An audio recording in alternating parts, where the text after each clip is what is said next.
year, another arbitrary subjective ranking, and while I do want to stop declaring how relatively good or bad a year was before more time has passed, after last year was the year where I said I had watched the least bad films, 2019 seemed to be on a mission to rectify that. From just some of the stuff that was allowed to be in theaters this year and compared to certain other things that weren't. Even the good stuff, largely consisting of massive franchise sequels, weren't quite as good as the best of other years, making the mantra I've been saying for a while now in my reviews even more relevant. Why pay a theater ticket for something that will likely disappoint you when for the same price you can get a month of virtually any of the various streaming sites that will likely have hours of something you like immensely better? And speaking of throwing your credit card numbers around to create numerous online accounts, this video was sponsored by NordVPN. Stay till the end of the video to see how you can use a virtual private network to discover everything Netflix has been holding hostage from you. Oh my god, Beastars is so good, you guys! Go to nordvpn.com/cellspecs and use the code CELLSPECS to get 70% off a 3-year plan plus a special deal of 1 month free. But for now, let's get to the list. And of course, we have to start with the most horrid abomination of trends that has been plaguing our theaters for far too long. Deception and outrage, disgrace, for shame. I hate everything about what you are and everything you represent. I just needed to get that out of my system. We'll get to the real list now. I'm gonna kill the dog next door, ain't gonna bark anymore, cause this is Judgment Day and the little runt has got to pay. In this age where virtually any publicity is essentially the same as currency, I didn't want to give this movie the dignity of even mentioning it, which was apparently the same mindset of the advertising. Even so, there's not much to talk about here, just that at one point it has John Cleese playing a walrus trying to rule the world through global warming, which already makes this sound more interesting than it is. Plus this one piece of concept art. It really is just so utterly ugly and boring that I'd rather talk about this article talking about how hilariously terrible this movie did. There's a comic claiming to be one of the animators that tries to stand up for the director, saying that he did all he could and it was the studio constantly limiting their time, budget, and concept for why this went badly. Which is totally fair. The irritating trend of bargain bin looking animated films in theaters really does seem to be the product of some arrogant small studios wanting some easy family money and just thinking that kids will watch anything if it's got talking animals in it, and adults will take their kids to see anything as long as it has overpaid celebrities in it. And animation is easy these days, right? Because computers, so we don't have to give these animators any time or money, and then are surprised when the film ends up like this, and decides that advertising for it would be a waste of time. Not sure that leaves the director completely off the hook. The only other movie he's done is Spark, and he's also related to a famous person, but nah, I'm sure that has nothing to do with how he got the job. Still, willing to put the majority of the blame, like in most cases, on the greed and stupidity of the studios, who also, by the way, choose who to hire. Tell me this will be boring, but Jesus man, even my mojo's snoring. Kinda surprised at this one. I at least saw some trailers for the Playmobil movie, but it's nice knowing that the family audience has at least some standards. Playmobil looks like a blatant and lame imitation of the Lego movie, and that's the end of that sentence. It does seem to have put all of its hype eggs into the Daniel Radcliffe basket, to which A, why Harry Potter had to do this is beyond me, and B, is another of the way too often example of heavily featuring a famous person in your trailers when they appear about the same amount of time in the entire movie. And choosing to make something an original musical is always a risk, as depending on the song quality, it has the ability to make a film exponentially better or worse. I usually give them a little bit of credit for trying and admitting that the villain song wasn't that bad, but in this case it probably would be a mark against it. It does open with an incredibly generic I Want song. I will say that in comparison to Arctic Dogs, there is at least a little bit of life to this one, and that by far Jim Gaffigan is the best thing about it. Still, when it comes to complaining about what gets put in theaters, why Scorsese went after the Marvel movies and not these two is beyond me.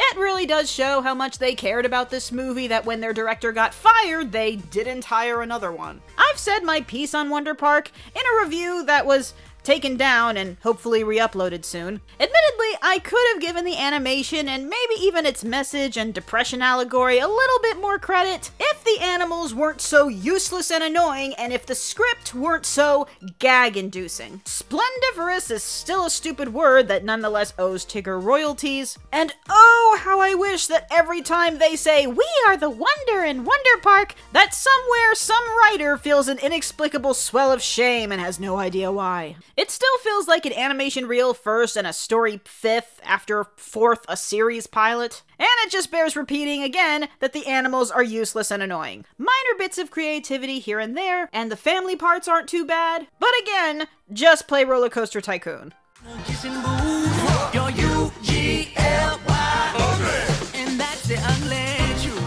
And speaking of the varying power of directors, Ugly Dolls had roughly a similar budget to Arctic Dogs, started with a frankly lamer premise, was turned into a full-blown musical, and had to be made within a year, which is insane. But because Kelly Asbury is an experienced director who has in fact made movies that are not terrible, Ugly Dolls turned out almost okay.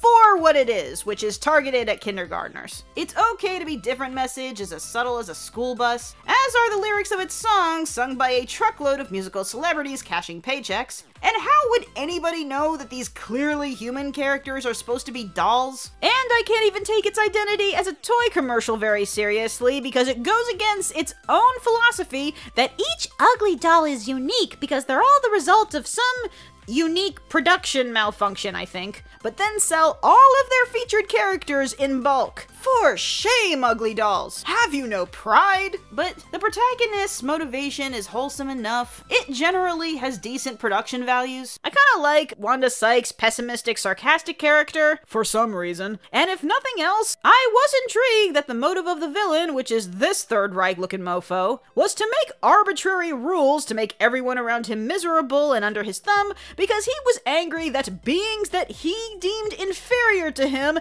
had privileges that he didn't have. Well, nothing to read into there. There are definitely worse things your 5-year-old could be watching.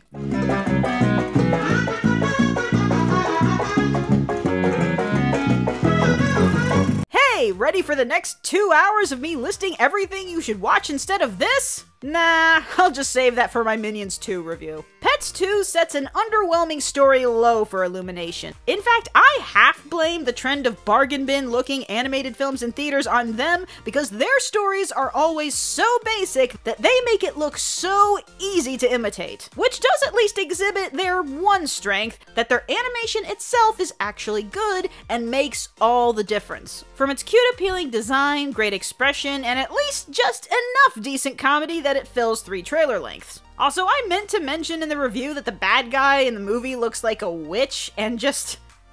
why? But this was still proof that their movie process was to ultimately design funny trailers first and pad a movie in around it. Don't give Minions 2 the chance, guys. Just watch the trailer. Sing if you want to live long, they have no use for your song. You're dead, you're dead, you're dead, you're dead and out of this world. I was probably a little hard on this. Though by a significant margin, Addams Family was the movie I was the most disappointed by, whereas with most other films this year, didn't really expect that much from the start. The bulk of disdain coming from its very formula-driven story, the general lack of humor, as well as its oddly low animation quality. I suppose it's certainly possible that they intentionally tried to make the normal people look more off-putting than the family for irony's sake. Or it could just be really lazy, bad character design. And I can't believe in the entire review I never made a comment that the whole concept of taking an unconventional family and trying to make them more conventional is why it didn't work. However, the family itself were all decently in character, there were a lot of overt and subtle callbacks to the franchise, there was at least some good dark humor, the famous voice actors were actually voice acting, and while it's certainly not my favorite version of Wednesday, her subplot did have the most substance and was not a terrible message. Still, I think its sequel could be good if they had the right idea, but given how low it's aiming, it seems unlikely. Because we're frenemies, we like disliking one another. Yes, we're frenemies, he's like my least his favorite brother. Now we're finally at the point where a movie took some people by surprise in a good way. Not extraordinary, but Angry Birds, in fact, was generally funnier and better made than its predecessor. And I didn't even necessarily hate its predecessor, but man, that climax was terrible. And yes, it had its share of both cringe and gross, but its visual gags did get laughs, but it was the kind of movie where the only chance to be entertained was just to be on board with how stupid their story was. And for those pointing to a certain tweet I made, aside that I just didn't want to make a separate review for it, that really was response into one thing in particular, and that's just how much I really don't like lazy romantic subplots in family films, and always. To the point where if I had made a review, that would have been the only thing I would have wanted to talk about because it was the only thing I had an even passable emotional connection to. But I ultimately decided that wasn't exactly fair. Even in terms of girlfriend trophies, she at least had a personality. And then there was the female villain that had a good vocal performance, but I didn't particularly love that either. And like the last movie, the eagle was the worst part. But it was funny. And yes, it played a Hair Love in front of it, which is spectacular, but you can watch that on YouTube now. It has nothing to do with this movie. On a quiet street where old ghosts meet, I see her walking now.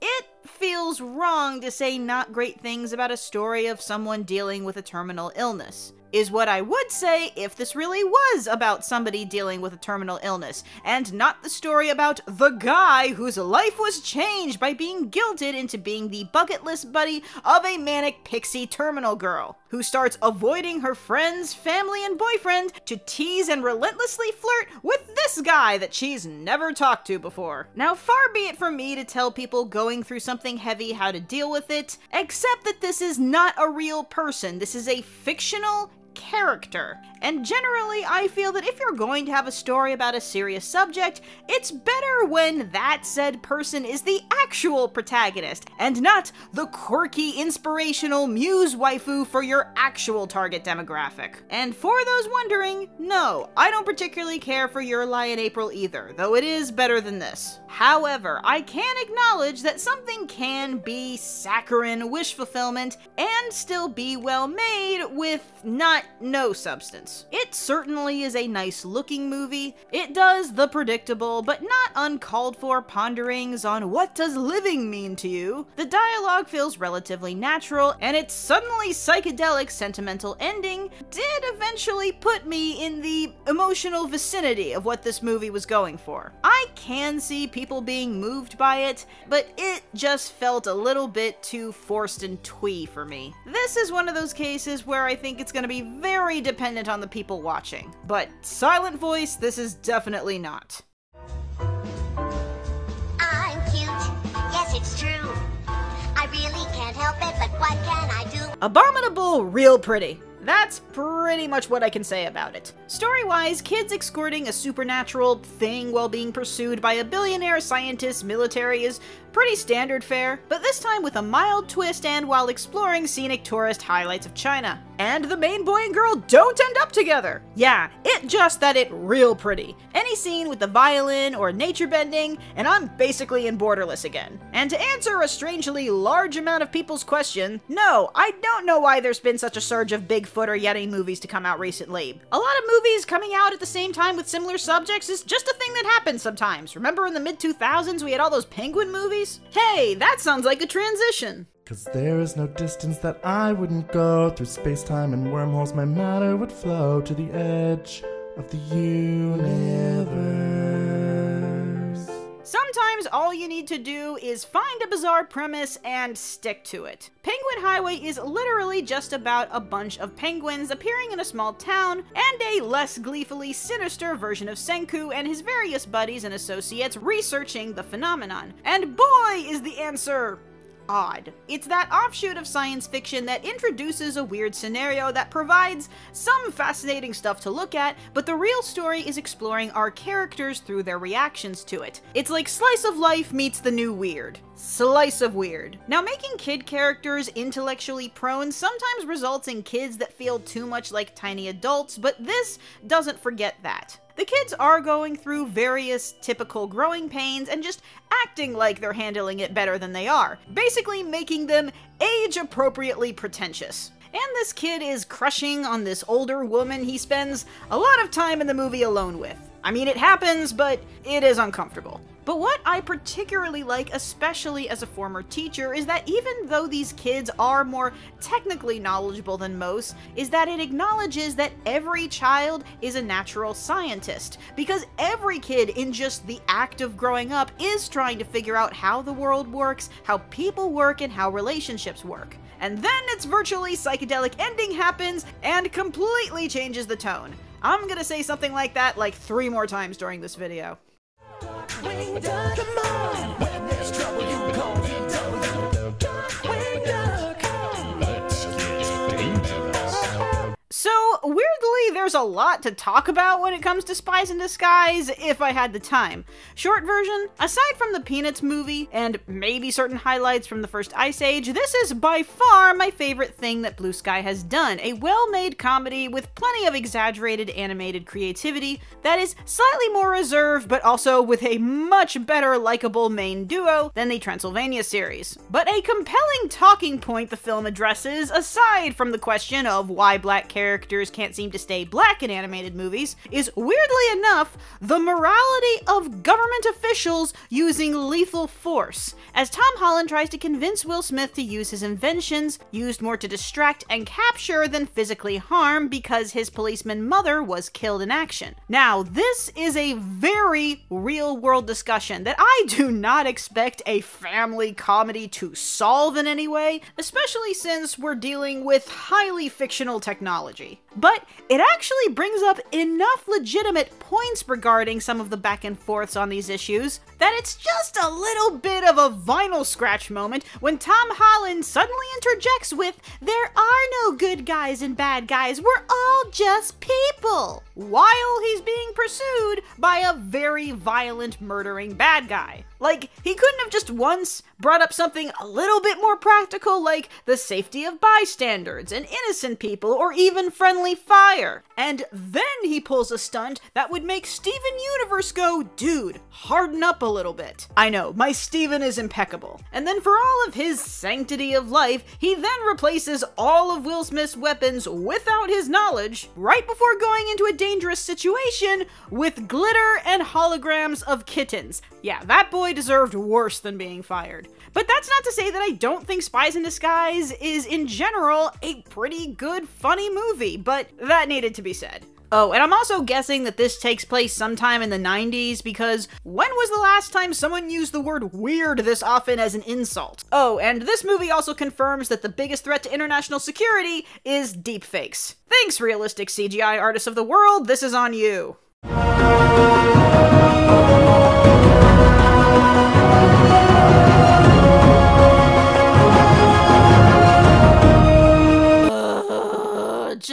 Just don't. Don't ask me what happened with this. There really isn't any excuse for why the Frozen 2 review has given me so much grief. But what I can say is this. If I broke Frozen 2 down into its individual moments or elements, a lot of it is pretty great. Each scene on its own is generally aesthetically pleasing between the stunning CGI and the music, and usually contains some really endearing character interactions and even most of its comedy. But as a whole, the narrative feels like such a patchwork of ideas and focuses that none of the subplots end up feeling completely satisfying.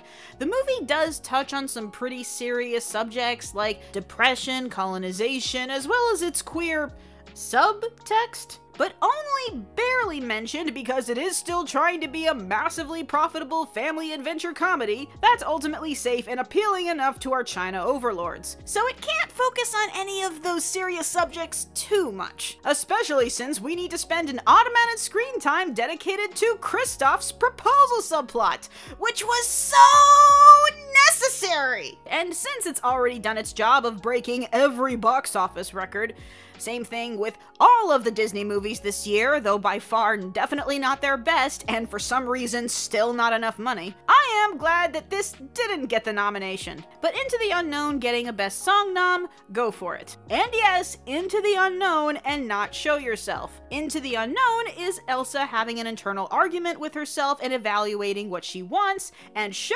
Yourself is 3 minutes of Elsa running through someone else's house going, "Is anybody home?" Anyway, let's just say I am very much looking forward to Wisecrack's deeper dumb analysis of this movie, and I genuinely don't know which one they're gonna come down on. But I will say that Big Joel's video on the colonization reading of Frozen 2 is one of the best takes on the movie I've seen, as well as one of the better explanations for why Elsa froze that no one else has been able to figure out. And hey, if nothing else, nowhere in this movie is there a giant pile of die in a fire like Fixer Upper.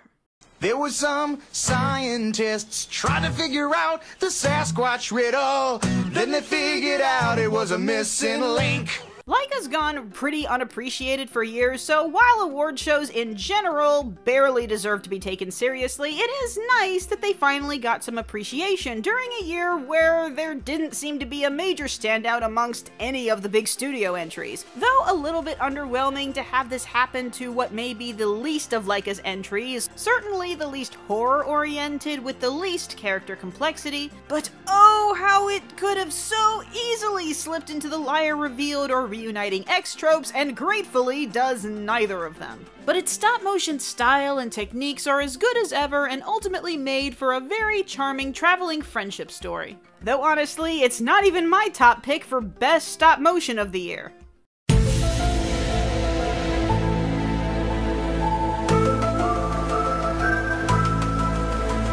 Given the low reception of its predecessor and most stop motion, it is sadly understandable why Shaun the Sheep's sequel didn't come to our theaters, which is such a shame because I like it better than the first one, and the first one was great. This time, mischievous Shaun has to be the responsible one when he discovers the world's most adorable alien that starts running amok. And here the fact that there is no dialogue really works because, well, it's an alien. Wouldn't have understood each other anyway. So the gradual shift into understanding each other with gestures and nonsensical noises makes a lot more sense. And yeah, supernatural creature pursued by authorities, it's Aardman, it's adorable and funny and shut up! Farmageddon is coming to Netflix in February, and by all means watch it.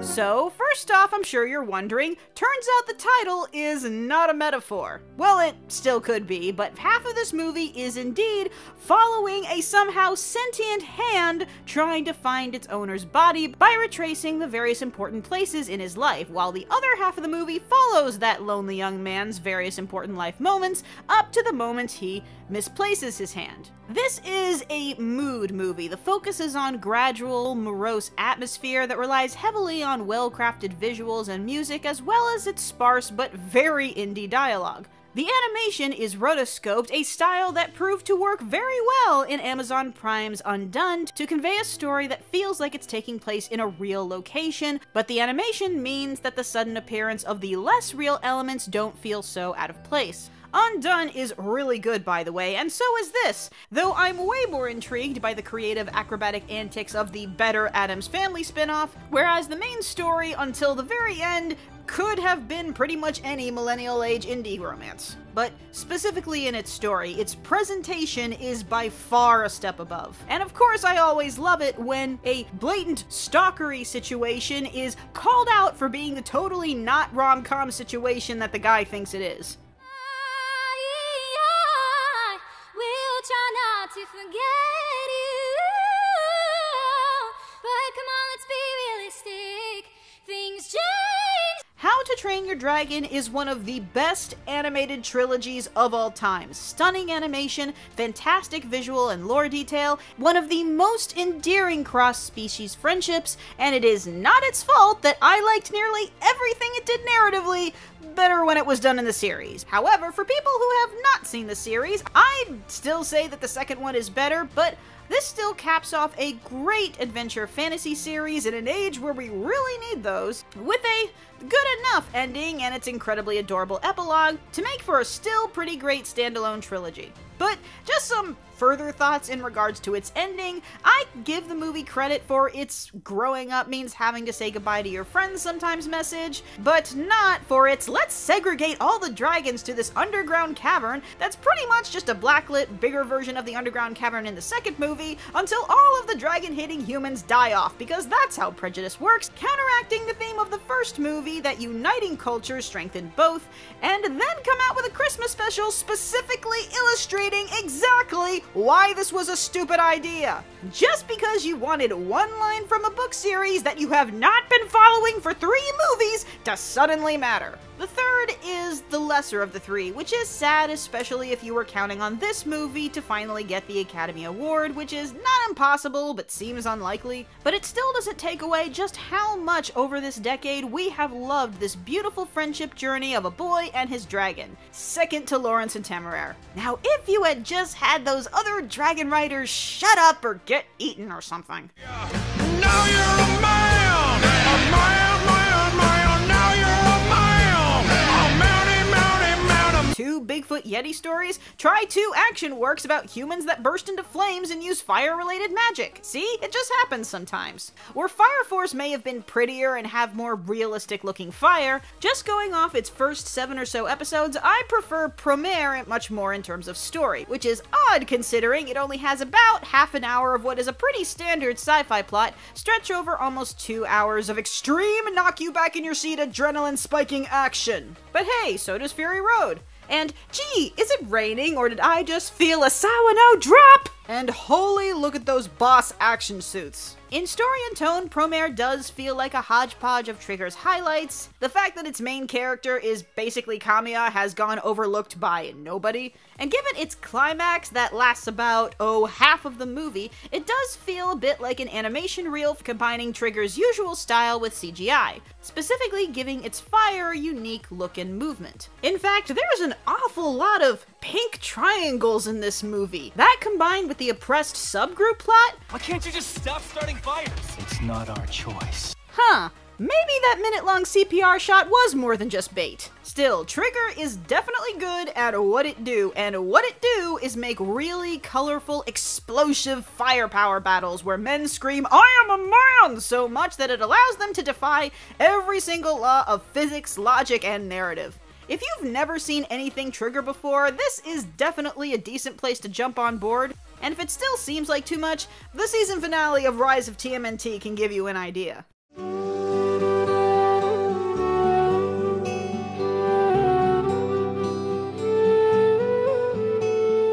What? 2 people meet and like each other and go out and enjoy each other's company without an excess of awkward and misunderstanding BS? For all of my supposed anti-romantic sentiment, I think it's more that I've just seen so much of the what are these feelings foreplay building up to confession climaxes or the angry tsundere back and forth routine so often that I find myself way more invested in romance stories that feature people in an actual relationship. And this is an impossibly cute but very genuine feeling bond conveyed in a date montage with an admittedly pretty forced feeling ukulele duo. I'm almost positive the director was like, okay, every 30 seconds just giggle for no reason whatsoever. But because it's Yuasa, it still has to be a little bit strange, even though this is probably the most normal thing Yuasa has ever made. He's certainly not as polished as certain others, but his movements feel mutually natural and extreme. And that's before we got to the sudden, where did this come from nonsensical climax, that nonetheless looked incredible and had a moment that is the closest in this entire year that I have come to crying. And speaking of Yuasa, he has a series airing right now on Crunchyroll called Hands Off the Eizouken, and it is amazing. It's about 3 girls making animation, and just the location is filled with so much personality and the passionate way that they talk about animation as a medium, and oh my god, you need to be watching this! He's making a list and checking it twice. I'm gonna find out who's naughty and nice.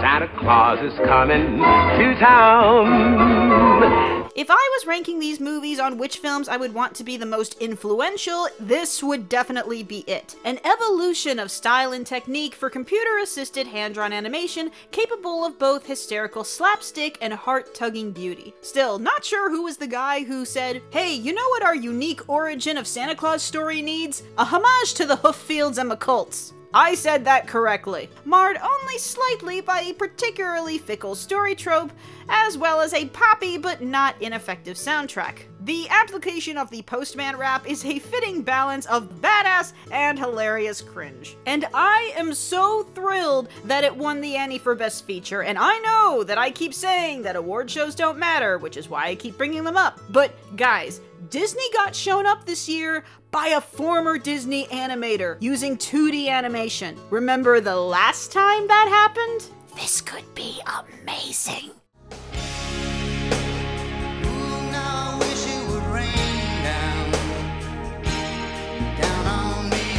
Because Makoto Shinkai apparently didn't get all of his raingasm shots out of his system with Garden of Words. And indeed, Weathering With You is very much nearly like a lot of the things that Makoto Shinkai has made. And I didn't quite expect him to get lightning to strike twice like it did with Your Name. Again, we have a story of two love-struck teenagers trying to overcome the obstacle and literal distance between them, while super digitally polished scenery and skityscapes give you more than your eyes can handle. And I am a giant sucker for gorgeously animated water and light effects, but even though Your Name is by far a better story and movie, this might be my favorite of Shinkai's relationships because these kids actually spend time together, so it feels way more genuine. And I really like the side characters in this movie, as they seem to play a much fuller role in the story. I wouldn't have thought I'd like the Playboy grade schooler, but here we are. And it does have one of the more practical takes on magical realism. If I suddenly found out I had a supernatural ability, I would think of the best way to make money off it too.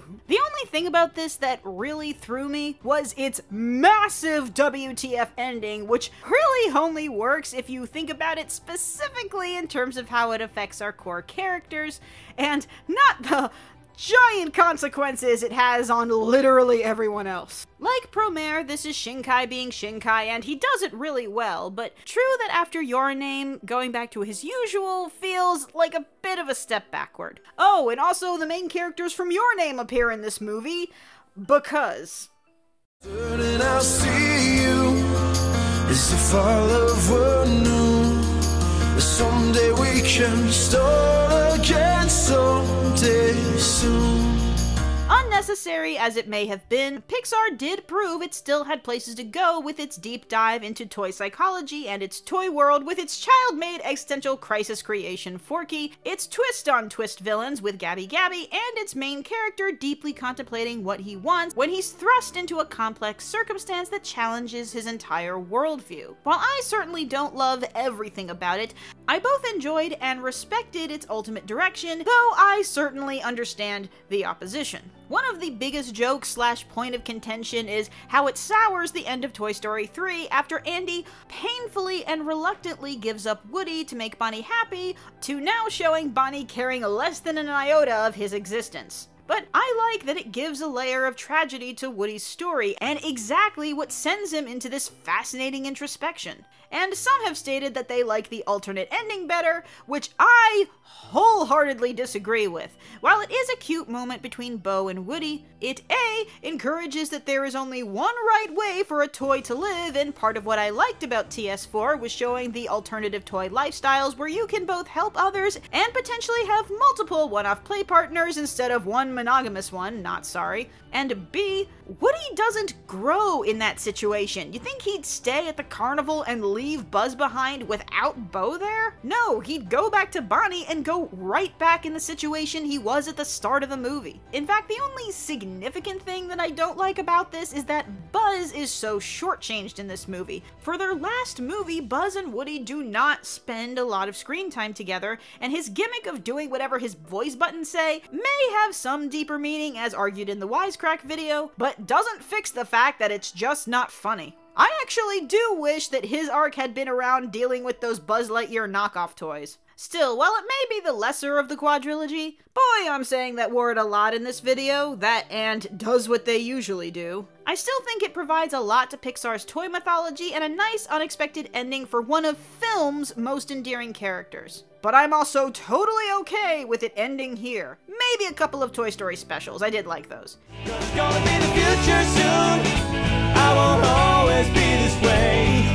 When the things that make me weak and strange get engineered away. Oh, some people are gonna be so cranky. Come on, guys, it's not like they're making any more of them. Okay, honestly, this might be a little bit of a troll move, but it really was hard for me to say what I thought the best or favorite of the year was. But I do think that Lego Movie 2 was massively robbed both in reception and the box office. Not that I'm willing to die on that cross, I do think that its time travel plotline is ridiculous, and some of the puns and punchlines get a little repetitive. But it does have some pluses over the first one, like not doing the hero's journey again, Lucy being an actual protagonist, and having some really great funny music numbers. And as you can tell by my review basically being turned into a video essay, I loved its metaphor for sibling relationships and its themes in regards to growing up and how it affects our attitude, as well as in regards to the things we like versus the things we suddenly feel compelled to not like. Which also makes it the echo of the cartoon argument that we have all been fighting for years. The belittling of liking things deemed kiddie, colorful, even optimistic. And let's not kid ourselves, in this case heavily coded feminine, and praising the ultra dark and serious and mature, as though that aesthetic isn't capable of being just as shallow and packaged as manufactured pop music. And can we hear it for Best Romantic Couple of 2019? I certainly experienced a lot of great moments, but honestly, nothing on this list matches how much I liked Spider-Verse, Arthur Christmas, Wreck-It Ralph, Coco, Wolf Children, Ernest and Celestine, Your Name, Silent Voice, Zootopia, Inside Out, or even Dragons 2 and the first Lego Movie. And now people don't have to ask what my favorite animated films of the decade were. But as said, my absolute favorite things this year were largely things I watched from the comfort of my own internet provider. However, spending that much time online, as everyone does leave me open to a full array of internet boogeymen. And I was unfortunate within this past year to have both my Netflix account hacked and my credit card number stolen while I was traveling. And by now you've also probably heard of the stories of the tons of people getting their Disney Plus accounts hacked. So I'm really glad to have NordVPN to help me take back control of my internet and protect my personal information with military-grade double data encryption. I also have the Nord app on my phone, as you can put it on up to 6 devices with one account, especially useful when using public Wi-Fi, which we all know can be a bit sketchy. NordVPN is super easy to use, has an appealing map interface, and has not lagged my internet speed at all. But most excitingly, you can access websites from international servers, meaning that you can access sites and videos that are blocked in your country. I know some of my videos, like my How to Train Your Dragon review, is blocked in some countries, but more importantly, I can now watch awesome shows like Beastars and Carolyn Tuesday as they are updated weekly, instead of being confined to Netflix jail for 3 months for some dumb reason. And also watch shows like Brooklyn Nine-Nine with a Japanese dub. Wait, why is Brooklyn Nine-Nine itself not available on Netflix in the US? I'm confused. So to get this deal that does come with a 30-day money-back guarantee, please go to nordvpn.com/sellspecs and use the code sellspecs to get 70% off a 3-year plan plus an additional month free. Click on the link in the description so you can take back control of your internet and support my channel at the same time. But at this point, let's look forward to the next decade and a year that will have some actual original films in theaters. I'll also let you know that I'll be at some convention called Phoenix Fan Fusion in May, where John DiMaggio is gonna be. So feel free to come see me, and you stay shiny, Animaniacs. Cause it's gonna be the future soon. I won't always be this way. When the things that make me weak and strange get engineered away.